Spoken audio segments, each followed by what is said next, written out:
বাৎসরিক পূজা অনুষ্ঠানে সবাই ইব্রাহিম রে ধরছে, ইব্রাহিম চল আমরা পূজা দিতে যাব। সাইয়েদনা ইব্রাহিম ফানাযারা নাযরাতান ফিন নুজুম, তাকালেন আকাশে আর বললেন ইন্নী সাকিম, আমি যেতে পারবো না, অসুস্থ। আমি কি আসলে সুস্থ ছিলেন? তো অসুস্থ বললেন কেন? কারণ অসুস্থতা দুই ধরনের, একটা শারীরিক আর একটা সাইয়েদনা ইব্রাহিম মানসিকভাবে প্রচন্ড বিপর্যস্ত ছিলেন, অসুস্থ ছিলেন। এর কারণ গোটা উম্মাত মূর্তির পূজা করে, এই দৃশ্য দেখে কোনো নবী মানসিকভাবে সুস্থ থাকতে পারে?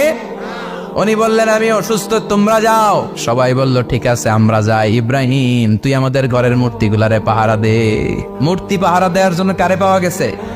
সাইয়েদনা ইব্রাহিম কয় ঠিক আছে আজকে পাহারা দি, মুজাম্মের পাহারা, যা তোরা দিতাছি, পাহারা দিতেছি যা। এইবার সাইয়েদনা ইব্রাহিম মূর্তির ঘরে ঢুকলেন, দেখেন কি সুন্দর কথোপকথন আল্লাহ তুলে ধরলেন। আল্লাহু আকবার। মূর্তির ঘরে, দেবীর ঘরে ঢুকে উনি ঘুরে ঘুরে তাকায়, দেখে একটা এমনি হাত আর একটা ব্যাগ করে 14-15টা হাত নিয়ে তাকায় আছে। উনি সবগুলোর সামনে এভাবে তাকায় আছে, দেখে এক একটা এক এক চেহারা।